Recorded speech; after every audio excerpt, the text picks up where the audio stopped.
Sintesis protein. Apa itu sintesis protein? Sintesis protein merupakan proses pembentukan protein yang melibatkan peran DNA dan RNA. Protein sendiri merupakan rantai panjang asam amino yang disintesis berdasarkan kode yang dibawa oleh informasi genetika berupa DNA. Lantas, bagaimana proses terjadinya sintesis protein? Sintesis protein bertujuan untuk membentuk protein yang dapat dimanfaatkan oleh tubuh.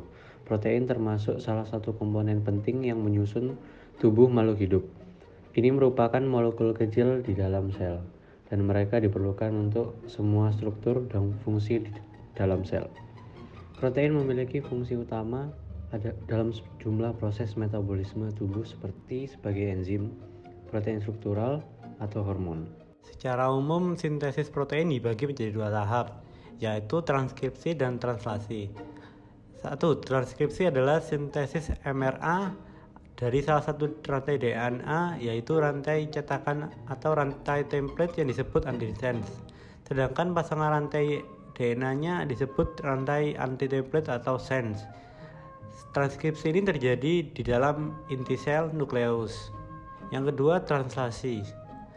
Translasi adalah proses penerjemahan suatu kode genetik menjadi asam amino yang sesuai. Kode genetik tersebut berupa kodon di sepanjang molekul mRNA dengan RNA T sebagai penerjemahnya. RNA T membawa asam amino dari sitoplasma ke ribosom. Jadi singkatnya adalah sintesis protein adalah proses DNA menjadi mRNA menjadi protein. Sebelum kita lanjut ke cara mentranskripsikan DNA dan mentranslasikan mRNA, mari kita pelajari tentang DNA dan RNA terlebih dahulu. Yang pertama yaitu DNA. DNA adalah asam deoksiribonukleat yang memiliki rantai ganda atau disebut juga double helix. DNA ini berfungsi sebagai arsitek atau pendesain dari seluruh proses sintesis protein. Yang kedua yaitu RNA. RNA adalah asam ribonukleat yang memiliki satu rantai yang berfungsi juga sebagai pelaksanaan dari desainnya DNA. Nah, dari DNA dan RNA ini mereka memiliki dua golongan, yaitu yang pertama golongan purin dan golongan pirimidin. Dalam golongan purin, mereka memiliki adenin dan guanin, namun pada golongan pirimidin mereka memiliki timin dan sitosin. Ini khusus pada DNA. Untuk urasil itu adalah pengganti dari timin dari RNA. Yang selanjutnya yaitu adalah ikatan basa nitrogen. Ikatan basa nitrogen ini hubungan dari purin dan pirimidin. Bisa kita lihat dari gambar ini, adenin berhubungan dengan timin menggunakan dua ikatan hidrogen. Yang selanjutnya yaitu guanin dan sitosin berikatan dengan 3 ikatan hidrogen. Yang selanjutnya yaitu gula pentosa. Gula pentosa adalah monosakarida yang memiliki 5 atom karbon.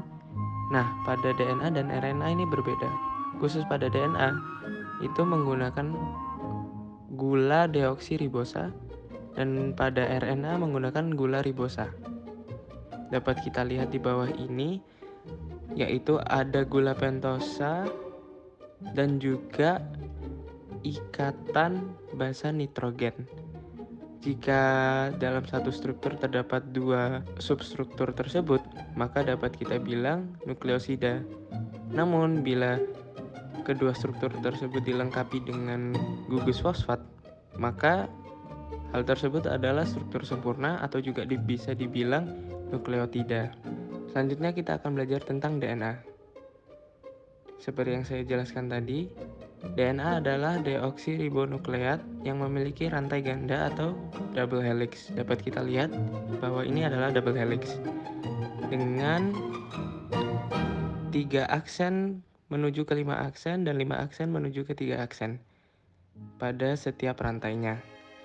Pada 3 aksen ke 5 aksen itu dapat kita sebut sebagai antisense atau template. Namun pada 5 aksen ke 3 aksen dapat kita bilang sebagai sense atau anti-template. Nah, yang akan kita gunakan untuk mentranskripsikan DNA adalah antisense atau template. Pada transkripsi perubahan kodenya adalah A berubah menjadi U, T menjadi A, G menjadi C, lalu C menjadi G.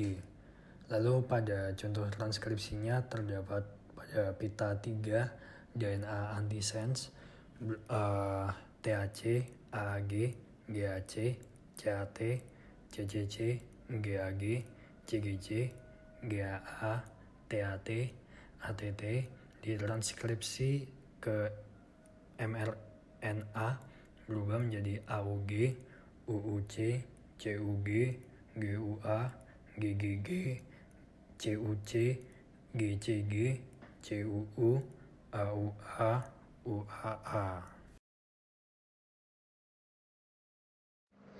Setelah DNA selesai ditranskripsikan oleh mRNA, mRNA akan keluar dari inti sel dan menuju ke ribosom. Nah, tujuan dari mRNA menuju ribosom ini adalah untuk langkah selanjutnya, yaitu translasi yang akan dilakukan oleh tRNA. Nah, seperti yang kita tahu, dari pita 3, mRNA-nya adalah AUG, UUC, CUG, GUA, GGG, CUC, GCG, CUU, AUA, UAA. Maka bisa kita simpulkan untuk tRNA-nya adalah UAC, AAG, GAC, CAU, CCC, GAG, CGC, GAA, UAU, AUU.